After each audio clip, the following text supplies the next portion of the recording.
అన్న చెప్తున్నా నిజంగా ఎవరు కూడా వేరే మీకు ఫ్రీగా డైమండ్స్ వస్తాయంటే ఏ లింకుల మీద నొక్కకండి.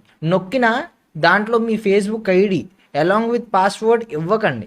ఒకవేళ పాస్వర్డ్ ఇచ్చినా దాంట్లో 2 ఫ్యాక్టర్ అథెంటికేషన్ది కొట్టకండి.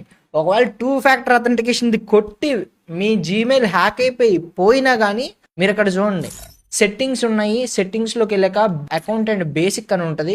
ఇక్కడ ఆప్షన్ కనబడుతుంది చూడండి, నేను నొక్కుతున్నా కదా రికవరీ ఈమెయిల్ నాట్ బౌండ్ అని చెప్పి, అక్కడ బైండ్ అని నొక్కండి. ఇక్కడ మీకు ఏ ఈమెయిల్ అడ్రస్ ఇవ్వాలంటే ఆ ఈమెయిల్ అడ్రస్ ఇవ్వండి. మీ మెయిన్ ఈమెయిల్ అడ్రస్ ఇవ్వకండి. ఏదైతే రెగ్యులర్గా ఉందో మీ మెయిన్ ఈమెయిల్ అడ్రస్ ఇవ్వకండి. వేరే ఏదన్నా ఈమెయిల్ అడ్రస్ ఇవ్వండి. ఈమెయిల్ అడ్రస్ ఇచ్చి ఇక్కడ ఓకే కొడితే మీకు అదొక వెరిఫికేషన్ కోడ్ సెండ్ చేసిద్ది, ఓటీపీ మీ దీనికి. అక్కడ బైండ్ చేసుకోండి. ఇక్కడ కూడా మీకు రికవరీ ఈమెయిల్ బైండ్ అని రావాలి. మీరు ఏదన్నా గూగుల్ అకౌంట్ అయి ఉండవండి, ఫేస్బుక్ అకౌంట్ అయినా ఉండి, వేరే ఏదన్నా